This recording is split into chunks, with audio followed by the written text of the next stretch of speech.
Hello friends, Chaudhary classes में आपका स्वागत है। आज हम फ्रेंड्स आपको प्रेजेंट डेफिनेट टेंस बहुत सिंपल ट्रिक से समझाने वाले हैं। सो स्टार्ट करते हैं। प्रेजेंट डेफिनेट टेंस समझने से पहले आपको पहले इसका बेसिक समझना पड़ेगा, यानी इसका मतलब क्या होता है। यानी प्रेजेंट का मतलब होता है वर्तमान, इंडेफिनिट का मतलब होता है निश्चित, टेंस का मतलब होता है काल, यानी वर्तमान के अनिश्चित काल के वाक्य को बनाना प्रेजेंट डेफिनिट टेंस कहलाता है।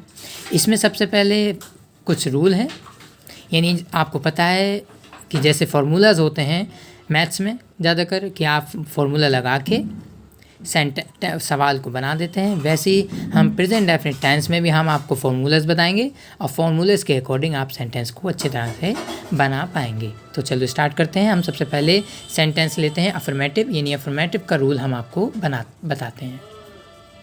अफर्मेटिव का रूल में सबसे पहले आता है सब्जेक्ट प्लस वर्ब की फर्स्ट फॉर्म आती है इसमें, एंड प्लस ऑब्जेक्ट आता है।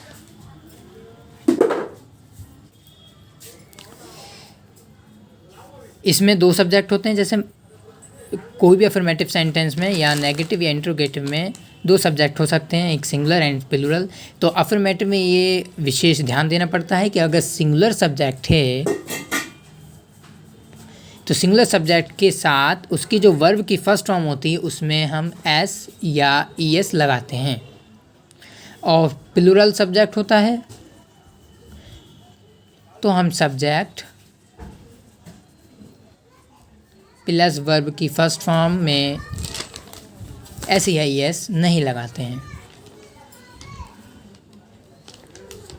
हम इसको एग्जाम्पल से आपको बताएंगे। फॉर एग्जाम्पल दोनों के, सिंगुलर सब्जेक्ट के भी एंड प्लूरल सब्जेक्ट के भी हम आपको एग्जाम्पल बताएंगे। सबसे पहले बात करते हैं सिंगुलर सब्जेक्ट की, जैसे वह खाना खाता है। वह खाना खाता है, तो इसमें यानी वह खाना खाता है, यानी सब्जेक्ट क्या है वह, यानी वह खाना खाता है, इससे हमें पता चल रहा है ही है, तो ही क्या हो गया सब्जेक्ट, यानी सिंगुलर सब्जेक्ट हो गया।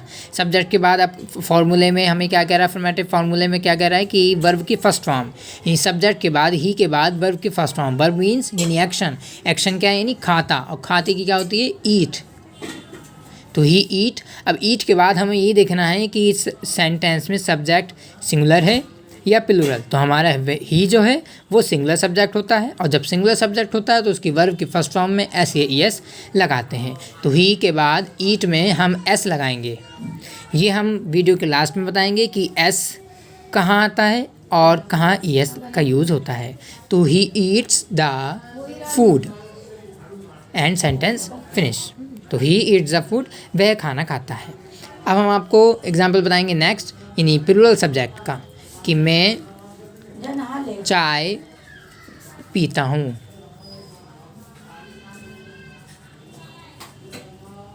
मैं चाय पीता हूँ, इसमें मैं यानी सब्जेक्ट, यानी क्या है मेक इंग्लिश क्या होती है आई के बाद, ये आई हमें पता है कि प्लूरल सब्जेक्ट होता है, और प्लूरल सब्जेक्ट में वर्ब सब्जेक्ट के बाद वर्ब की फर्स्ट फॉर्म ही लगाते हैं, यानी आई के बाद एक्शन क्या है पीना, यानी वर्ब क्या है पीना, तो पीने की टेक, और टेक में हम एस एस नहीं लगाएंगे क्योंकि हमारा सब्जेक्ट प्लूरल है। तो I take tea, sentence finish हो जाएगा। नेक्स्ट सेंटेंस होता है नेगेटिव सेंटेंस। उसका हम सबसे पहले आपको रूल बताएंगे। रूल क्या होता है, तो नेगेटिव सेंटेंस में सब्जेक्ट प्लस इसमें नॉट आता है, यानी नेगेटिव है तो नॉट से पहले इसमें हेल्पिंग वर्ब चलती है डू या डज। फ्रेंड्स आपको पता होगा इस प्रेजेंट डेफिनिट टेंस में इज एम आर, यानी इज एम आर का यूज़ नहीं होता है, तो सब्जेक्ट के बाद डू डस का यूज़ करते हैं। डू डस के बाद प्लस नॉट प्लस वर्ब की first form, friends short form में लिखा है मैंने, plus object and full stop. ये फॉर्मूला है आपका, subject plus do does plus not plus verb की फर्स्ट फॉर्म प्लस ऑब्जेक्ट। इसका एग्जाम्पल हम आपको बताएंगे, जैसे तुम हॉकी नहीं खेलते हो।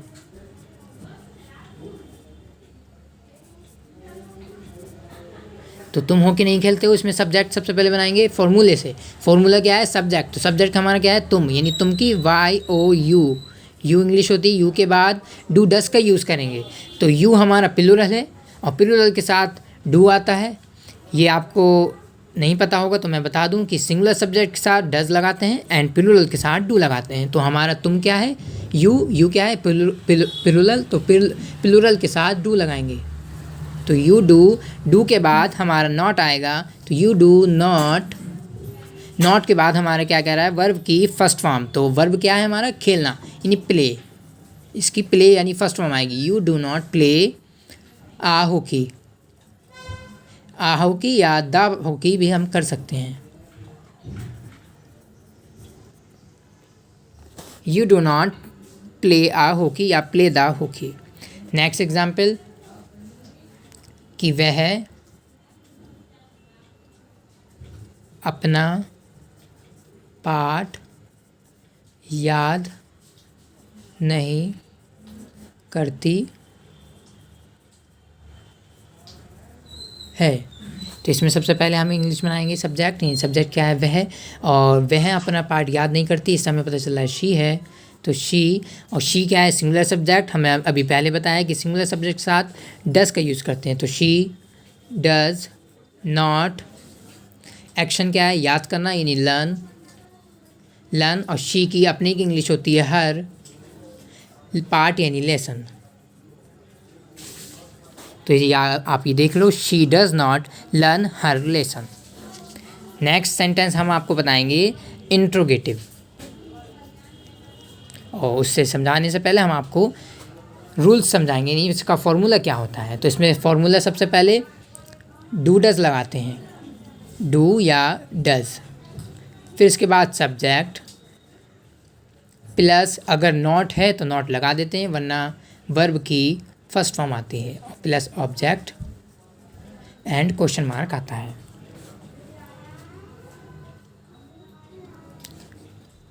फॉर एग्जाम्पल, क्या हम पढ़ाई करते हैं?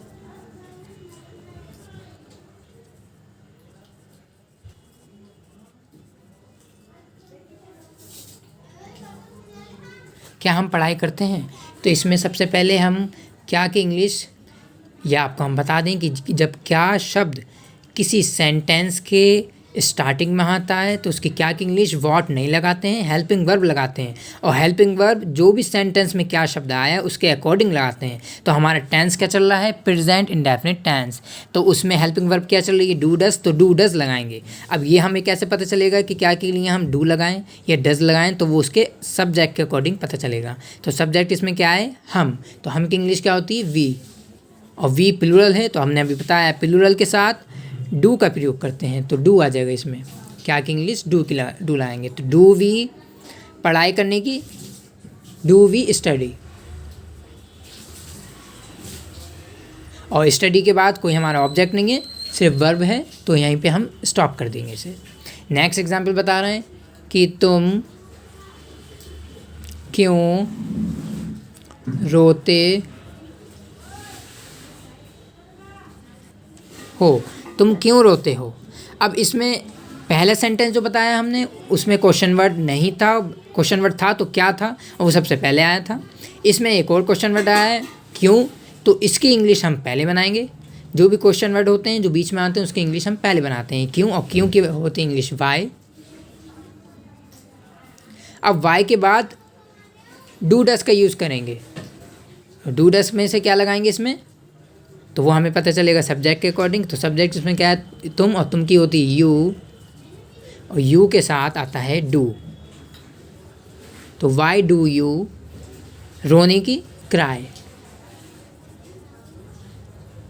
Full stop. वही सेंटेंस यहीं कंप्लीट होता है, वाई डू यू क्राई, आप क्यों रोते हो। फ्रेंड्स ये पूरा कंप्लीट होता है। फ्रेंड्स अभी आपने ये देखा कि अफर्मेटिव सेंटेंस के सिंगुलर सब्जेक्ट के फॉर्मूले में वर्ब की फर्स्ट फॉर्म में एस या ई एस आया था। तो अब हम बताएंगे आपको कि किन वर्ब की लास्ट में एस ई एस आता है। तो स्टार्ट करते हैं यहाँ से। तो हम आपको रूल के according लिखवाएंगे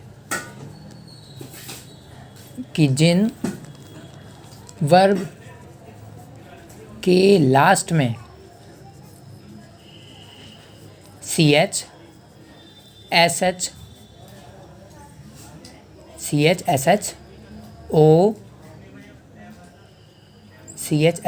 O double S X and O and S आता है। C H S H O double S X and S आता है। उन वर्ब के लास्ट में हम यूज़ करते हैं ई एस का यूज़ हम करते हैं। फॉर एग्ज़ाम्पल जैसे हम आपको बताएंगे, जैसे सबसे पहले हम बताएंगे आपको सी एच के बारे में।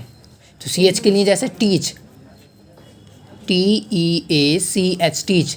तो टीच हमारा क्या है? पढ़ाना। टीच मीन्स क्या होता है? पढ़ाना। ये वर्ब हो गया। और टीच के लास्ट में क्या आ रहा है? CH। तो हम इसमें क्या लगाएंगे?